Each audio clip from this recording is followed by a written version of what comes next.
n'akanja alemedde ku lujja. Kiki ekimutawaanya wekkaanye? Geoffrey, era nga bulijjo bwe nzize nkugamba emmaali yino ngireese.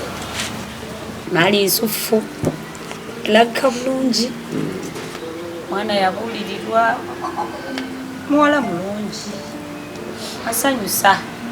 Kituufu waddala, nsanyusa okulabako.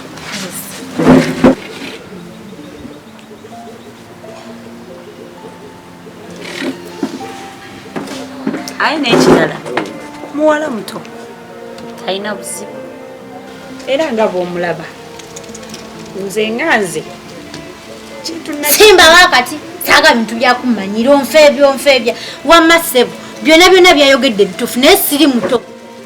Nyinza okuba omuto mu myaka naye mbyabasajja nkuze era mbitegeera. Njagadde ku buli kika kya musajja, omudinka, omulugwala, omusomaali, omukiga, buli omu, omunene, omuwanvu, omumpi, omweru, omuddugavu, buli omu mumanyi. Kati gwe ngompita fala ngompita omuto n'akajjamu embuteezi nya nakanja sirikako tonsirisa. N'akanja alemedde ku lujja.